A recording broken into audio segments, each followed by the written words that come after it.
satu yang mau gue tanya gini, pebisnis itu kan berpikir merasa bahwa lo percaya nggak sih bahwa semua ini yang udah lo sampai dengan sekarang, yang udah lo alami, yang menurut gue lah dengan usia lo sekarang, ya buat gue pribadi lo udah ada kesuksesan lah, sesuatu lah.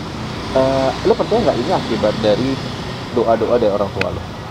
Sangat percaya.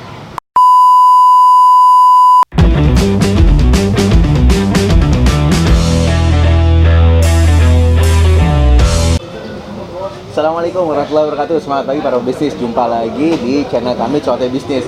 Oke guys, sudah lama ya kita nggak mengudara ya. Jadi hari ini kita perdana, kita ingin memberikan lagi terbaik kepada seluruh para subscriber kita ya. Dan gue yakin lo juga akan mendapatkan informasi hari ini khusus banget ya.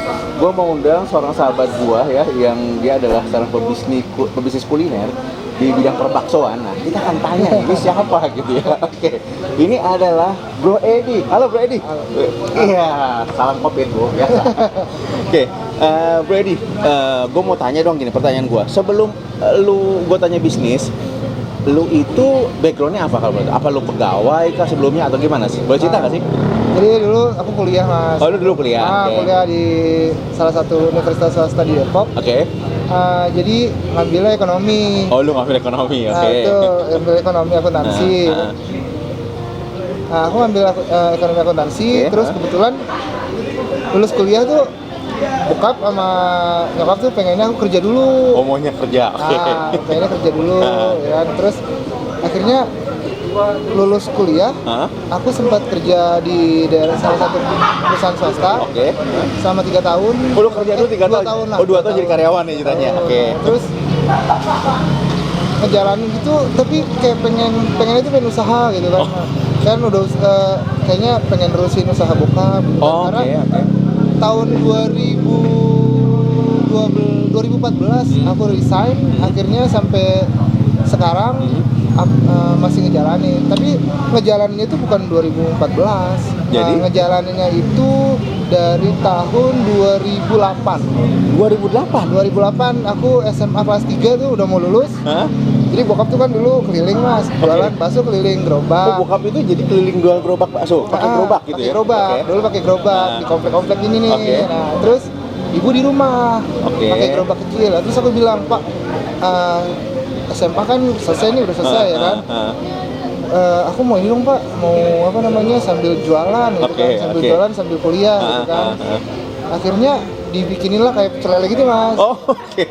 Jadi jam 4 sore kita buka, pulang kuliah, jam 10 malam itu. Itu pecel lele? Bukan, modelnya kayak pecel lele tapi bakso. Jadi terpal gitu. Ntar jam 4 tuh bawa barang, jam 10 ntar bawa barang balik gitu. Itu tahun 2008 berarti itu. udah hampir 12 tahun deh kurang lebih kalau sekarang ya? Aku ngejalaninnya. Kalau waktu itu berarti, kalau tadi lu bilang bahwa waktu itu bapak nyokap sama bokap mau lu usaha mau kerja dulu, berarti sebelumnya bokap nyokap memang usaha dari awal ya? Bapak tuh dari 1983 itu udah mikul. 1983 itu bapak tuh udah mikul, udah mikul 87 dan dorong. Tapi tetap bakso? Wow, jadi umur 20 tahun tuh udah 19 tahun, 20 tahun tuh bapak muda tuh udah mikul. Jadi bokap ya itu sudah usia 20 tahun udah jualan bakso. Itu di Jakarta atau di sini? Udah di sini, Mas. Di Cinere berarti? Di Cinere. Guys, nah ini yang perlu lu pelajarin ya. Jadi kita kalau misalkan melihat orang bisnis itu kita ngeliat dulu nih awalnya kayak apa. Ternyata nih ya, bokapnya dari Edi ya, sobat kita ini, bokapnya itu udah tahun 1983. Gue yakin lu yang denger mungkin anak milenial belum ada lahir. 83 dia sudah mulai dengan pakai apa dulu? Pikulan. Makanya orang sini manggilnya Mas Ebot. Ebot tuh artinya pikulan. Ebot. Panggilannya Ebot ya? Obot. Nah, sekarang ini berarti mungkin temen juga pernah tahu ya, lu berarti sekarang nerusin bisnis dari bokap? Nerusin 2010, itu 2010 itu udah. 2010 lu udah nyanyi sendiri? Ya, karena waktu itu kan posisi saya udah di yang pecel lele itu tuh, pecel lele yang saya bilang itu dari jam 4 sampai jam 10 malam. Itu emang betul. berat, awalnya itu berat karena waktu itu dulu Mas bakso itu cuma ada bakso kecil. Oh nggak ada bakso yang gede-gede ya? Betul, Yang nggak ada zaman dulu. Ada ya ada. tambah-tambahan apa-apa nggak ada juga ya? Ada. Oke. Jadi bakso kecil aja dan itu kurang menarik kalau saya bilang, kurang menarik. Akhirnya kan ya inilah fungsinya berkawan sama orang banyak tuh begitu, kita nerima masukan. Akhirnya kan ngobrol sama teman saya, ada teman saya, salah satu nama teman saya itu namanya Erwin. Itu dia bilang dulu belum ada bakso keju kan ya, udah lu bikin bakso keju, kalau nggak lu bikin coklat, kalau nggak lu strawberry. Tapi dulu kalau kita dengar awal itu kan aneh gitu, bakso keju gitu. Akhirnya tapi yang saya terima dari masukan dia waktu itu bakso keju sama bakso cincang. Oh berarti dari si Edwin ini ya teman? Edwin. Oh dia berjasa berarti. SMP, SMA, kuliah saya bareng sama dia. Cuma beda jurusan waktu itu. Iya. Nah, terus akhirnya berarti otomatis bokap berarti mulai dengan bakso keju, bakso cincang segala macam mulai. Waktu itu. Oh berarti udah aku waktu itu. Oke. Sekarang gini, gue mau tanya nih biar teman-teman juga nggak tahu. Berarti artinya bisnis ini adalah memang awalnya bokap sama nyokap tuh memang udah jualan bakso ya? Udah jualan bakso. Oke, terus kemudian lu disuruh untuk jalanin tapi dikasih space kayak tempat tadi, kayak tempat apa yang kayak terpal-terpal gitu ya. Dan dulu jalaninnya dari jam 4 sore sampai jam 10. Oke, gue mau tanya, itu waktu lu jalanin itu kan berarti lu masih SMA ya? Iya, udah mau terakhir. Gue mau tanya, kok ketika SMA kayak gitu lu mau sih? Artinya kan pada saat SMA biasanya orang banyak mau main, cuman ya ngabisin duit orang tua segala. Nah kenapa? Gue mau tanya, apa sih motivasi lu gitu? Kok mau gitu? Lu nggak malu gitu misalkan? Kalau didikan bapak tuh emang sama ibu, orang itu nggak boleh ngedepanin gengsi. Oke. Nah nih, lu denger nih, ada seorang Edi ya. Lu jangan banyakkan gengsi lu nggak bisa makan ya. Betul. Kalau kata ibu bapak, orang tuh hidup sederhana, yang penting mau kerja dan kerja. Sederhana, yang penting mau kerja. Nah, lu dapat lagi kedua nih quote-nya nih. Yang penting lu sederhana tapi lu mau kerja, lu pasti dapat duit. Oke. Nah, di pertanyaan gue selanjutnya begini. Lu udah jalanin ini berarti kan gue dengar juga teman-teman ya, kita turut berduka cita bapaknya Edi baru 2 bulan lalu ya dia? Belum nyampe ya, belum 2 bulan, ini 1 bulan lebih itu meninggal ya. Kita doakan semoga almarhum dari bapaknya Edi diterima oleh Allah Subhanahu wa Ta'ala ya teman-teman ya. Jadi ini masih keadaan duka nih sebetulnya, tapi ya baik banget ya, Edi udah mau meluangkan waktu ya. Thank you banget loh dia. Oke. Nah, Di, sekarang ini gue tanya. Waktu itu lu tahu nggak sih bokap lu itu waktu itu kenapa memilihnya bisnis kuliner gitu? Kenapa dia memilih kuliner bakso? Jadi gini. Kenapa yang lain gitu maksudnya? Dulu bapak tuh sebelum usaha bakso Mas, dia tukang las, kulilas itu loh, las listrik. Tukang las? Iya betul. Nah kebetulan kakaknya ibu itu temennya bapak. Tapi bapak sama ibu belum deket, belum jadi apa-apa nih. Kakaknya bapak itu usaha bakso, jualan bakso. Nah akhirnya bapak keluar, ikutlah kakaknya ibu. Oh jadi bokap lo ikut dulu berarti sama kakaknya? Ikut kakaknya awalnya. ibu. Itu juga udah almarhum sih kakaknya ibu, udah tahun 98. Kebetulan dari keluarganya ibu itu yang ngajarin usaha tuh rata-rata Pak Di aku itu tuh. Pak Di Kirman itu kayak yang ngajak bokap ini. Nasi uduk itu yang ngajarin Pak D juga. Wow, keren. Ilmunya ini banyak banget. Ilmu kulinernya keren banget. Oke. Terus jadi ikut akhirnya malah yang bertahan bapak Pak D akhirnya buka mie ayam. Ya, akhirnya bapak terusin tuh dia. Akhirnya sampai sekarang. Bakso. Nah nih guys ya, jadi lu dapat ilmu lagi kenapa? Ketika lo ingin berbisnis, nggak penting juga lo menjadi orang yang pertama kali jalanin itu. Ternyata almarhum bapaknya Edi, ternyata dia dapat bisnis ini justru dari Pak D-nya ya. Betul. Dari kakaknya ibunya, betul ya? Ya. Nah jadi artinya guys di sini lo harus banyak kolaborasi, lo harus banyak buka link jaringan. Kita nggak tahu bisnis apa yang cocok buat lo, tapi kalau ketika ada orang yang ngajakin lo ambil aja. Itulah peluang bisnis. Oke, gue tanya sekarang gini. Sekarang kan ini bisnis sudah lama banget ya, bokap dari 83, terus lu sendiri tadi lulusin dari tahun 2010, gitu dong, udah 10 tahun ya. Nah sekarang tantangannya ini kan nggak semua orang bisa nih jalan kayak gini. Kalau gue mau tanya, lu pernah nggak sih terpuruk gitu, misalnya terpuruk gitu, lu pernah ngeliat mungkin orang tua lu atau lu sendiri punya ngerasain apa ditipu, namanya bisnis, atau mungkin dalam keadaan sampai terseok-seok, omset nggak dapet, terus ada hutang segala macam, pernah nggak sih hal gitu? Boleh cerita nggak? Sampai saat ini sih kalau sampai yang terjerat hutang sampai itu sih belum. Karena kuncinya kalau kata bapak, orang usaha itu nggak boleh bosan. konsisten. Orang usaha nggak boleh Harus bosan. konsisten. Oke. Mau capek, mau jenuh gitu-gitu nggak boleh, ibaratnya nggak boleh Keren. mengeluh karena Oke. emang jalan hidupnya emang seperti itu. Kadang kita ngeliat wah usaha ini nih enak nih gitu, tapi kan Oke. kadang itu kan rumput tetangga lebih hijau, ada istilah kayak gitu. Gua Ada. setuju. Oke. Tapi kalau seandainya usaha satu ditekunin, itu akan ibaratnya matengnya di situ kita. Ilmu kita tuh bisa di situ. Kalau Bapak pernah pesan begitu, kalau seandainya kamu Mas punya rezeki lain, buat pengen usaha yang lain daripada buat usaha yang lain, mending buat ngembangin ini karena ilmu kamu tuh di sini gitu kan. Jadi saat kita bosan, saat kita terpuruk, saat kita mau nggak mau kita harus tetap berjuang, harus konsisten karena orang usaha tuh yang kuncinya tuh itu tekun dan tekun. Kalau seandainya kita stuck di satu keadaan gitu ya, kita harus ngeliat peluangnya di usaha itu tuh benar-benar harus inovatif, harus kayak misalnya gitu. Dulu aku bakso kecil itu Mas, bakso kecil itu kan lama itu ya, maksudnya saya sehari itu dari jam 4 sampai jam 10 itu percaya nggak percaya aku jual 5.000 per porsi. Itu sehari cuma laku 10 porsi. Guys, lu bayangin ya, dari jam 10, Jam dari jam 4 4 sore, sampai ya. jam 10. Ini pernah ngelakuin cuman 10 porsi. Rata-rata bukan cuman pernah rata-rata 10 porsi. Berapa lama 20 tuh waktu itu porsi. pernah? Itu Selama berapa bulan? Setahun atau gimana? setahun lebih. Karena waktu itu Gila, keren. ya emang namanya usaha, kita nggak boleh ngarepin langsung enak gitu karena emang berat perjuangannya. Itu tiap hari ya? Iya, betul. Itu Oke. 20 porsi itu udah seneng. Itu dapat 100.000 itu tahun 2008 itu udah seneng. Oke. Akhirnya itu teman saya itu bawa keju, cincang, akhirnya punya rawit, ada bakso ayam cincang, ada Berarti telur. itu rawit segala macam mulai tahun 2000. Enggak, pertama cincang 2009 itu cincang oke. sama rawit.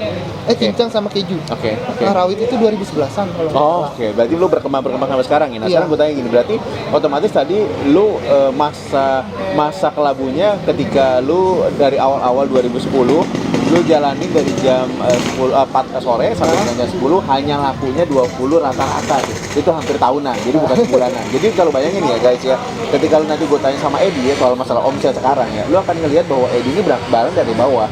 Jadi bukan nasi enak-enak yang sudah dapat gede, wah jangan lihat sekarang. Jadi inilah bisnis. Nah, sekarang gue mau tanya begini. Lu kan sekarang namanya kita tahu sekarang udah zaman medsos. Betul. Oke, sama penjualan pakai ada GoPay, Gojek, Grab segala macam. Lu sebetulnya udah mulai pakai itu nggak sih? Udah. Dari kapan lu dipakai itu? Udah lama sih Mas, udah lama ya? Udah berapa tahun ya? Sekitar 4 tahun lah, 4 tahun, 5 tahun. Oke, sekarang gue tanya, apakah benar sih orang bilang kalau gunain semua marketing medsos gitu mempengaruhi naik omset, benar nggak sih? Dibilang, kalau aku ya dibilang mempengaruhi. Untuk bisnis bakso lu nih, Kalau aku sih lebih ke ini sih Mas ya. Kalau saya sih, kalau aku nih dibilang meningkat sih nggak terlalu signifikan. Karena itu tetap menyebar. Jadi kalau orang yang nggak datang ke tempat, pasti dia pesennya lewat online gitu. Tapi kalau dibilang naiknya signifikan sih enggak, karena orang juga yang datang ke spot kan makin berkurang. I see. Iya, jadi mungkin orang malas jalan kali ya. Karena tapi kalau kenaikan secara signifikan sih, kalau aku pribadi ya, dari Bakso Dino sih tetap bantu tapi nggak terlalu signifikan ya. Nah sekarang mungkin tadi kan teman-teman nggak tahu, jadi lu kan ini sebenarnya usahanya bakso. Bakso namanya Bakso Dino. Bakso Mas Dino dari ayah saya. Bakso Mas Dino dari ayah ya. Dan bakso ini ada di Cinere ya. Betul. Nah gue boleh tahu sekarang udah ada berapa cabang? 4. Ada 4. Itu ada di mana aja tuh? Di Jalan Bali, Jalan Sumatera, Jalan Sumatera, Jalan Cinere Raya, Jalan Bukit Cinere Raya, Jalan Gandul Raya. Jalan Danau? Gandul Raya. Gandul Raya. Jadi ada 4 ya. Oke guys, nih lihat ya, dari pakai pikulan, terus kemudian pakai terpal. Sekarang Edi ini udah punya ya sekeluarga ya, karena bisnis keluarga berarti dia. Betul. Ini punya 4 loh cabang, ini keren banget. Oke. Gue mau tanya, lu kan udah ada 4 cabang nih gitu ya. Kenapa sih lu nggak mau, kan udah ada 10 tahun, kenapa lu nggak ngelebarin, kenapa hanya di Cinere gitu? Karena kan daerah lain masih banyak, lu kenapa mau keluar daerah misalkan, atau ke daerah lain lah di Jakarta misalkan, kenapa sih ini? Kalau seandainya ini Mas, kalau seandainya kita keluar, nah, yang pertama itu pasti distribusi barangnya. Kalau kayak gini kan kita deket-deketan nih, yang di Dino 1 cincangnya habis, ambil dari sini, jadi mengurangi resiko buat barang tuh nggak kejual terus dijual besoknya, karena bakso itu kalau udah sehari disimpan ya di freezer gitu ya, mungkin besoknya bisa tapi rasanya beda. Oh, gitu. Jadi emang bakso selalu habis nih maksudnya? Sehari nggak lebih dari sehari gitu? Betul, iya betul, hampir. Karena bukan berarti selalu rame, bukan Mas. Jadi kita udah bisa memperkirakan udah ukurannya lah. Betul. Ya? Okay. Oh ini segini, bawahnya segini. Seandainya meleset pun nggak banyak. Dan itu bisa dijual besoknya, tapi siang. Oh. Jadi semua barang tuh dibagi rata, itu pun dikit-dikit. Oh, I see. Jadi udah ada pembagian kayak gitu ya. Jadi artinya itu pengaruh juga di situ ya. Jadi makanya lo nggak buka di atas cabang yang lain. Betul. Kalau seandainya aku misal buka di BSD gitu kan, otomatis aku harus pindah ke sana. Oh, induknya tuh buat tempat produksinya itu harus pindah karena nggak memungkinkan distribusi barang dari Cinere ke sana itu bisa sejam setengah atau 2 jam, itu nggak bisa. Otomatis aku harus pindah ke sana, bikin induk baru, misalnya bukanya di BSD gitu kan ya, BSD berarti ntar kita buka lagi di daerah-daerah yang dekat situ kayak gitu. Intinya lah lu memang mau kualitas secara service juga kepada klien juga ya, customer lu juga ya. Nah guys, jadi buat lo para pembisnis, jadi jangan selalu lo berpikir bahwa dengan buka cabang lo akan dapat omset yang gede, tapi pikirin kayak di tadi nih, pikirin bagaimana tadi ketika ada udah barang udah habis ya lo kan harus muter tuh, harus masuk barangnya, jangan sampai terlalu jauh sehingga tadi mengurangi tes juga ya, tes dari rasa baksonya, kemudian kecepatan juga untuk pelayanan kepada customernya. Jadi sekarang gue tanya, karyawan lo ada berapa di? Ada 12 guys, seorang Edi ya, anak milenial.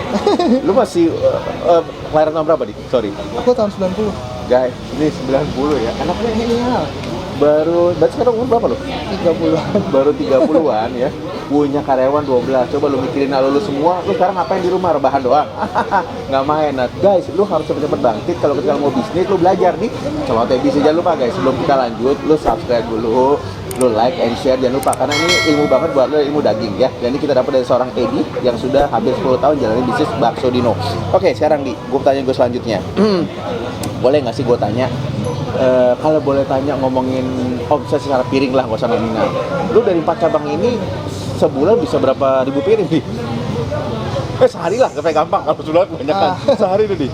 Sehari rata-rata ya Mas ya. Kalau Senin sampai Jumat tuh aku bisa jual sekitar 1.500 lah. Senin sampai Jumat 1.500. Kalau hari-hari libur gitu, Sabtu minggu atau weekend bisa di atas itu. Di atas itu ya, bisa 2.000-an lah kurang lebih ya. Iya. Kurang lebih ya. Nah sekarang gue tanyain gue gini, lu sebetulnya bakso dari almarhum bokap itu terus lu yang terusin ini lanjut, itu khasnya apa di? Ada nggak sih khasnya gitu? Kalau sebenarnya sih kalau bakso tuh udah banyak macamnya Mas ya. Tapi kalau di bakso Dino itu yang pertama aku tuh nggak pernah ngurangin cita rasa. Betul.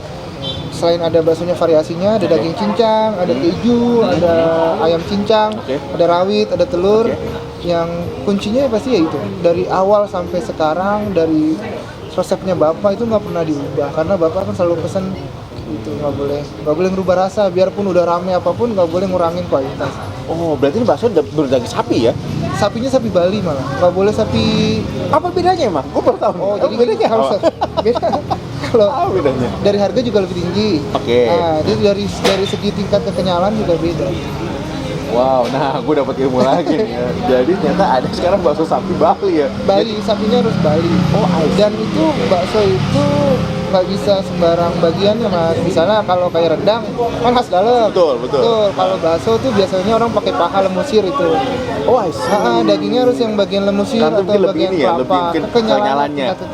Nah, guys, lu beruntung kan nonton Celoteh Bisnis, lu dapat ilmu lagi. Gue juga dapat lagi dari si Edi. Thank you, Di. Nah, sekarang ngetanyain gue. Jadi lu memang benar-benar fokusnya bakso ini, pokoknya kualitasnya menurut almarhum bokap jangan dirubah apapun intinya ya. Karena itu terpenting kualitas buat klien lu juga ya, customer lu ya. Nah, sekarang gue tanya, berarti lu di sini kalau boleh tahu range-nya berapa sih harga bakso lu? Dari berapa sampai berapa sih? Yang minimal biasa berapa? Itu cincang atau keju atau rawit itu 13.000. 13.000-an ya. Sampai berapa sih maksimum yang kalau yang termahalnya tuh? Cincang, keju, rawit, telur itu bisa 33 itu campur semua ya? Iya. Guys, lu dengan 13.000 aja udah bisa makan kenyang. Lu datengin lah di Bakso Dino, lu ada 4 tempat ya. Jadi lu kepoin aja, nanti kita akan kasih tahu tempatnya. Itu udah kasih tadi ya, udah kasih semua ya. Oke, Di, sekarang gue tanya gini. Lu punya moto hidup nggak sih, Di? Terus motonya apa sih, Di? Kalau buat saya, moto hidup saya tuh, hidup tuh yang penting itu cukup. Hidup yang penting cukup. Buat saya tuh hidup tuh cukup, nggak harus berlebihan, nggak. Yang penting kalau buat saya ada lebih ya dibagi ke orang, dibagi ke tetangga, ke masyarakat, ke yang perlu. Tapi kalau untuk berlebihan jangan. Yang penting cukup ya? Cukup, betul. Sebanyak apapun rezekinya, kalau kita nggak pernah bersyukur nggak akan cukup. Moto hidup saya segitu, karena nggak sebanyak apapun uang, kalau seandainya keperluannya, keinginannya banyak tuh nggak akan pernah cukup. Yang penting cukup aja. Betul. Dia guys, jadi Edi itu cukup. Jadi pas ketika mau liburan cukup ada uang. Ketika mau pergi cukup, mau beli rumah cukup. Nah itu itu keren nih. Sekarang gue tanya, lu Moto udah kasih tahu, lu sekarang udah merasa sukses nggak sih dengan umur lu sekarang 30, lu punya 4 cabang, lu punya 12 karyawan, dan lu omset lu juga oke. Lu udah merasa sukses nggak sih? Apa sih kriteria sukses buat lu? Definisi sukses? Definisi sukses kalau buat saya, kalau saya tuh dibilang belum sukses. Oke. Kalau saya tuh dibilang sukses tuh kalau kita udah bisa bikin orang lain sukses. Oke. Kayak misalnya saya tuh kan cita-cita saya tuh, saya pengen suatu saat nanti usaha saya itu sistemnya udah bukan gaji mas. Saya pengennya karyawan saya tuh pengen saya ibaratnya kerjasama. Saya setiap ada orang yang ngajakin kerjasama, saya itu selalu saya tolak karena masalahnya bukan di modal. Sebenarnya tuh kita pengen buka usaha, itu masalah juga bukan cuma uang. Di situ tuh ada yang namanya modal, tapi ada yang namanya butuhnya skill. Itu yang paling terpenting, itu skill dan ya, kepercayaan satu sama lain tuh harus benar-benar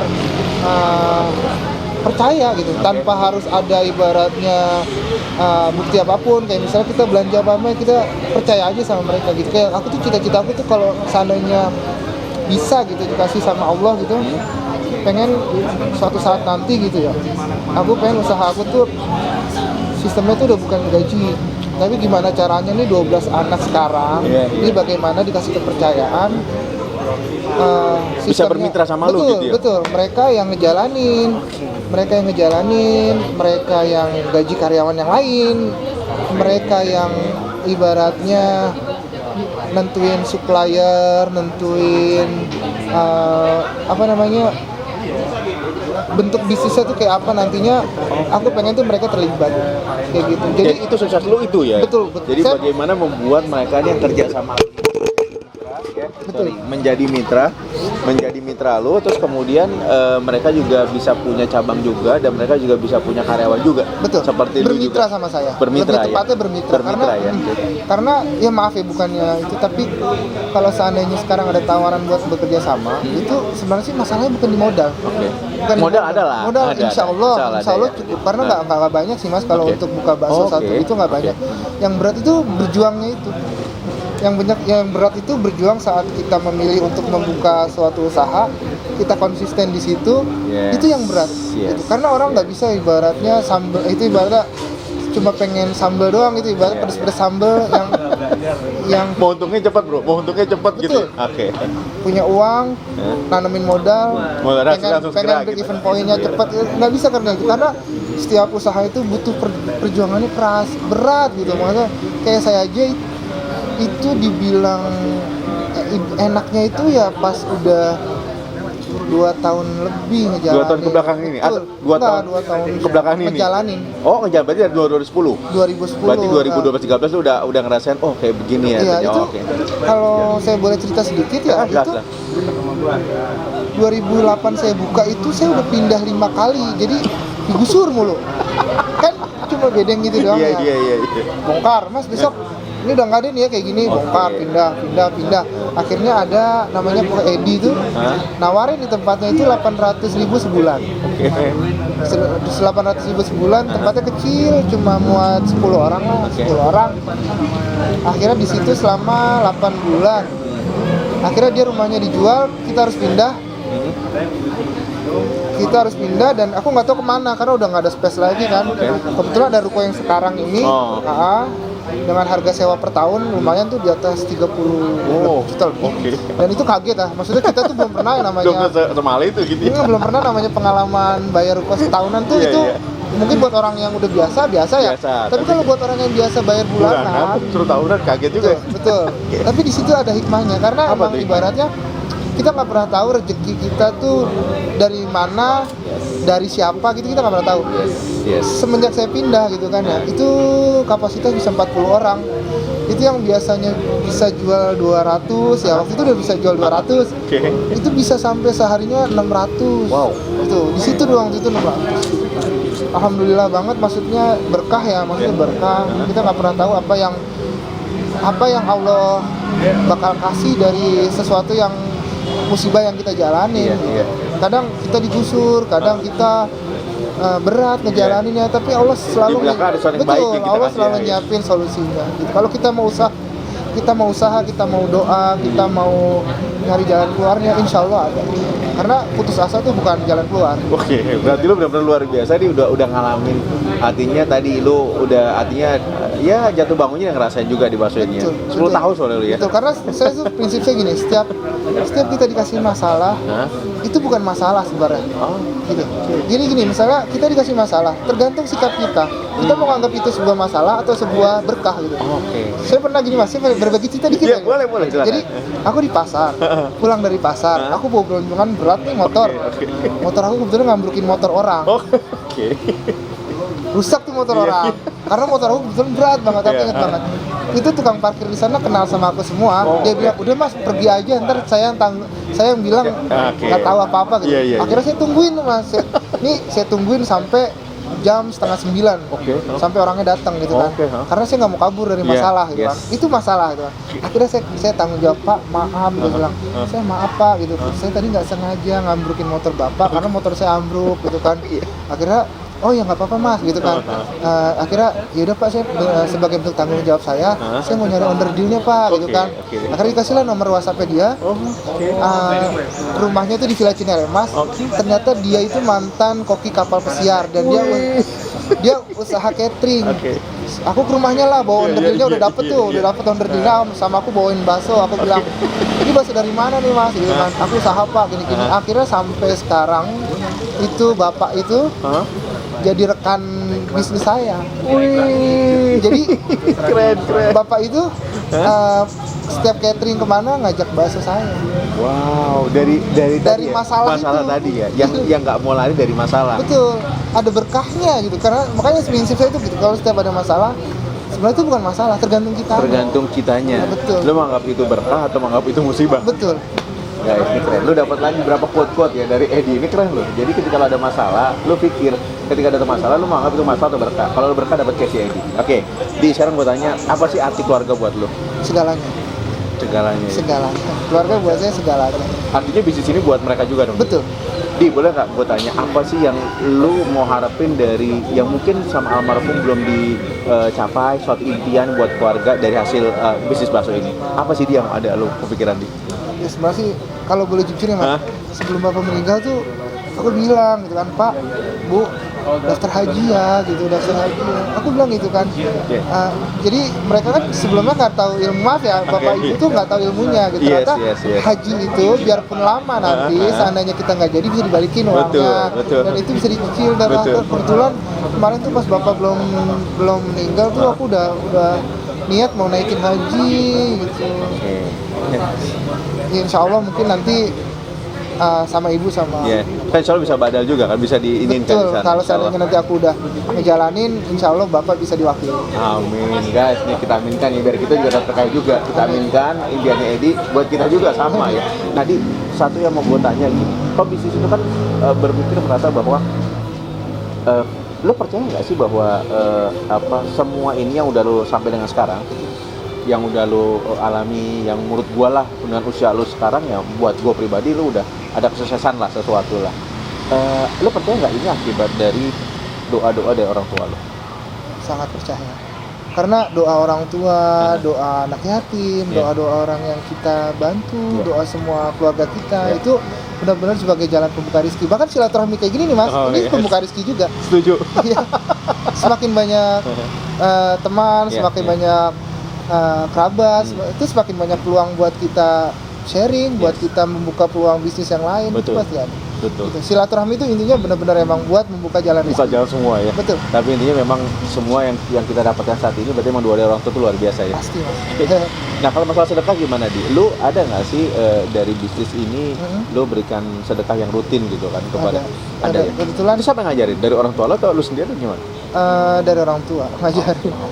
Karena kan kebiasaan dari orang tua juga kan. Kebetulan untuk bakso Dino itu ada setiap Jumat itu kayak ngedropin makanan ke yayasan-yayasan yatim piatu di Cinere. Oh, luar Buset, tiap Jumat tuh ya? Kudu, udah jalan harus berapa lama wajib. tuh? Udah jalan dari berapa tahun? Udah lama Mas, udah bertahun-tahun. Wow, keren. Nah, Tapi ini bukan bermaksud ria ya, bukan Oke, ini. justru ini untuk memberikan orang motivasi. Betul. Oke, jadi artinya guys ya, jadi buat lo para pebisnis juga jangan pastikan adalah harta itu bukan buat lo sendiri. Ketika lo dapat omset bukan buat makan lo sama keluarga lo, tapi ada hak orang lain, betul ya? Yang memang lo harus kasih ke sana. Dan ini Dua Sodino contohnya, ini nggak ada maksud apapun, tapi kita mau memacu, ingin memicu, ingin memotivasi teman-teman bahwa jika lo memang pebisnis, ya lo kalau mau berkah, harta lo mau berkah bisnis lo, ya sedekah lah. Seperti ini. Jadi setiap hari Jumat ya, kalau dari Bakso Dino, si Edi sebagai ownernya adalah dia setiap Jumat memberikan dari sejak ayahnya masih ada, terus memberikan kontribusi untuk para anak yatim biasa. Nah, di sekarang ini luar biasa keren banget. Nah, sekarang pertanyaan gue begini. Yang terakhir adalah gue mau tanya, kasih pesan dong sih buat teman-teman para pebisnis yang mau mulai juga, kan anak milenial lagi happening nih, mau bisnis ini, bisnis itu, bisnis apa, kuliner segala macam. Apa sih tips-tips yang bisa membuat mereka bisa jalin bisnis, mengurangi kegagalan gitu? Apa sih, Di? Kalau menurut aku ya Mas ya, bisnis itu pertama kita harus tahu ilmunya dulu. Tahu ilmunya dulu. Betul. Yang pertama itu harus tahu ilmunya dulu. Harus belajar, entah dari pengalaman, entah dari hobi. Kalau seandainya emang hobi main layangan, kenapa nggak usaha jadi agen layangan besar gitu, kayak gitu. Harus tahu ilmunya. Yang kedua, pertama, jangan pernah mencoba sesuatu itu ibaratnya mengukur dalamnya sungai itu dengan kayu. Harus dengan kayu, jangan langsung nyelupin kaki gitu. Jadi ibaratnya istilah gini, lu boleh nanggung resiko, tapi lu harus tahu resikonya gitu. Jangan asal nyemplung. Nanti nyemplung lu bisa jeplos juga kali ya. Betul. Yang pertama tuh yang pertama lu harus ngukur dulu. Harus punya ilmunya. Yang pertama harus punya ilmunya. Yang kedua, jangan asal jalan. Jangan asal jalan. Yang ketiga, betul. Yang ketiga mulai. Action aja langsung. Action. Tapi jangan asal jalan. Tadi yang saya bilang nomor 2 tadi. Sebelum nomor 3 kan harus jalan. Jalan itu mulai itu harus. Entah ibaratnya masalahnya apapun. Di situ kita akan belajar. Di situ kita akan belajar. Namanya masalah itu pasti ada. Nggak ada orang mulus aja ya. Itu nggak ada. Nggak ada. Kita justru dari masalah itu kita akan belajar banyak. Yang penting mulai dulu. Tapi yang kedua tadi, poin kedua tadi, jangan asal. Jangan asal. Misalnya kita nggak tahu ilmunya. Misalnya ini sekarang lagi happening usaha vape gitu, misalnya. Langsung kita membuat vape gitu. Tapi saya nggak nge-vape nih, gitu. Nggak tahu ilmunya dan lingkungan saya nggak ada yang nge-vape, nggak tahu pasarannya dan nggak tahu belajarnya kemana, jangan gitu. Jadi kalau seandainya emang hobi main layangan, ya udah usaha layangan. Kalau seandainya sekarang semua tuh ibaratnya bisa dijadikan peluang bisnis kalau semua bisa dijadikan peluang. Yang penting ada ilmunya. Yang ketiga, tadi saya bilang mulai nggak usah mikirin nanti gimana ya. Kalau seandainya modal, ibaratnya modal itu kita kalau kita nggak bisa jual barang sendiri, kita jualin barang orang dulu aja. Jadi reseller. Dropshipper gitu kan sekarang gitu ya. Betul. Keuntungan 30% buat sedekah, 30% buat modal lagi, 30% buat disimpan. Harus ada yang dibuat muter lagi gitu. Harus ada yang sedekah juga harus ada. Betul. Harus ada yang saya bilang tadi, harus ada yang namanya uang buat muterin lagi. Untung 100 ya kan, untung 100 disimpan 30, 130, 160, 200. Ibaratnya sekarang bisa baru jadi reseller, besok udah bisa punya sendiri kayak gitu. Jadi 30% buat sedekah, 30% apa tadi lu bilang? 30% buat disimpan, 30% buat diputerin lagi. Guys, ini kalau mau bisnis ini keren banget ya. Lu dapat informasi banyak loh dari si Edi ya. Jadi yang pasti adalah guys, thank you banget lu udah tonton ya di channel YouTube kami Suatu Bisnis, dan jangan kemana-mana ya. Kita akan berikan informasi yang terbaik buat lo semua di masa pandemi gini. Lo harus tetap optimis karena gue juga sama nih sama Edi. Kita social distancing tetap. Kita ada pakai masker. Ini lagi ngomong aja dibuka dikit ya. Jadi artinya lo keep health ya, keep produktif. Karena kenapa lo nggak produktif lo akan mati. Jadi lo harus jadi yang terbaik, jadilah safety, tapi tetap mencari uang buat keluarga lo. Oke, Di, thank you banget ya. Thank you banget ya. Mudah-mudahan lo sukses sama bisnis lo ya. Dan pasti doa juga buat almarhum bokap ya. Salam juga buat keluarga ya. Oke guys, thank you banget guys. Thank you banget udah tonton channel YouTube kami. Assalamualaikum warahmatullahi wabarakatuh. Semangat pagi.